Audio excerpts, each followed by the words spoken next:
Ukraine पर 500 मिसाइलों से हमले कर दिए।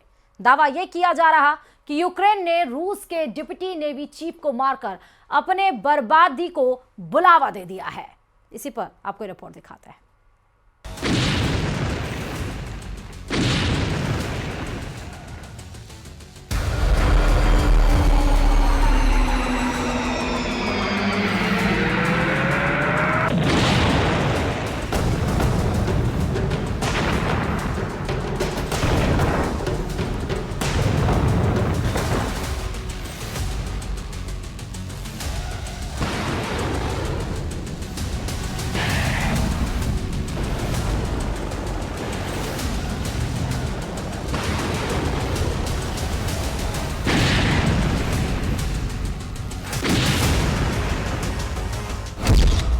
साठ मिनट तक लड़े पुतिन ट्रंप, यूक्रेन पर भयंकर हवाई हमले।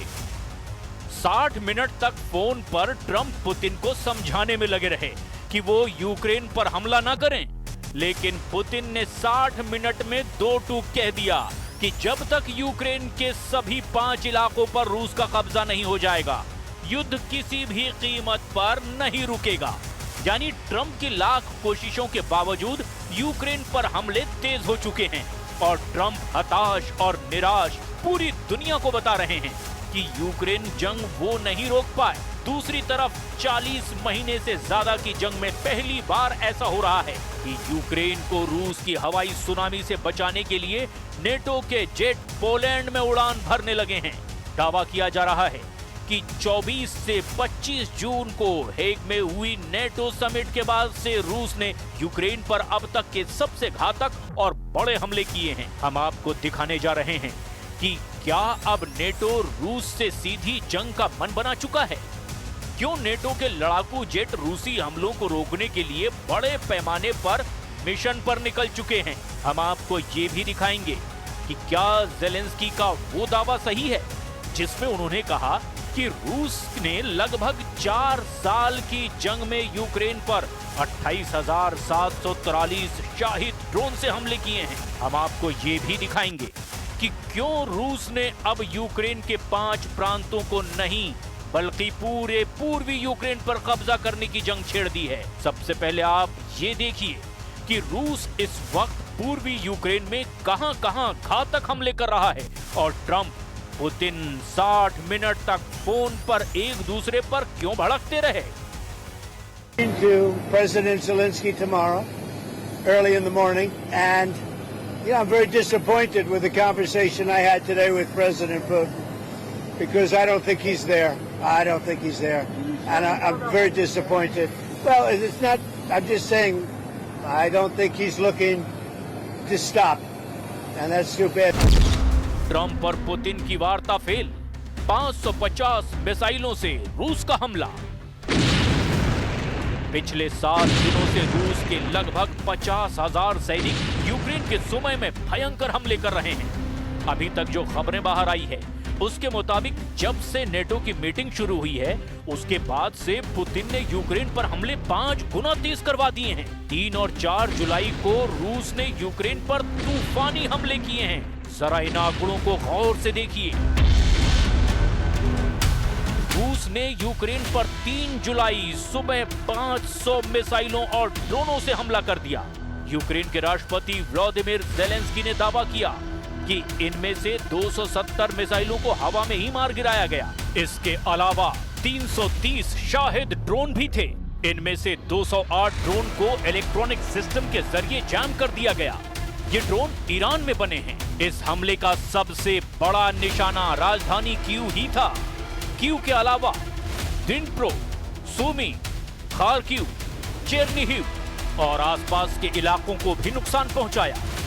कीव के मेयर विटाली क्लिट्स्को ने बताया कि इस हमले में कम से कम 23 लोग घायल हुए और उनमें से 14 लोगों को अस्पताल में भर्ती कराना पड़ा है।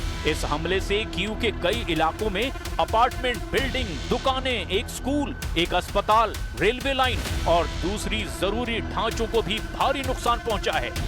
कीव इंडिपेंडेंस के मुताबिक धमाकों की आवाजें 3 जुलाई की रात 10 बजे से ही सुनाई देने लगी थीं और ये 4 जुलाई की सुबह तक लगातार जारी रही। Проснулася від вибухів. Спочатку жужжали шахеди, потім вибухи, потім люди почали кричати під вікнами, і вибухи шахедів не зупинялися.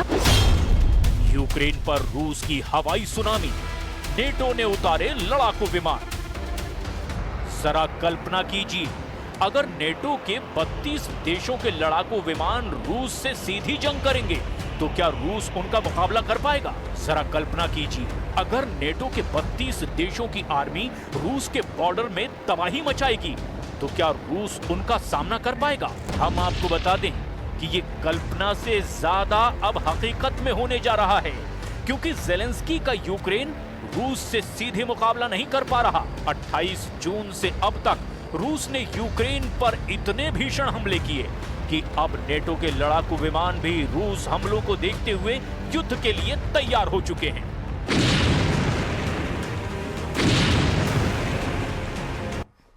केंद्रीय मंत्री गजेंद्र सिंह शेखावत का जोधपुर दौरा। सर्किट हाउस में सुबह 9:30 बजे करेंगे प्रेस वार्ता।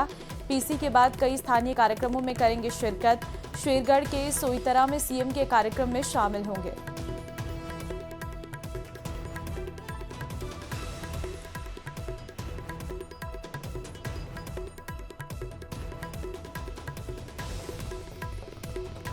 प्रदेश के मुख्य निर्वाचन अधिकारी ने 9 राजनीतिक पार्टियों को कारण बताओ नोटिस जारी किया है।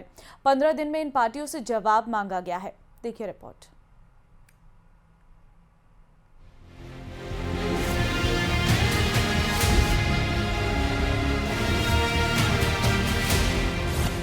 ईसी का राजनीतिक दलों पर एक्शन।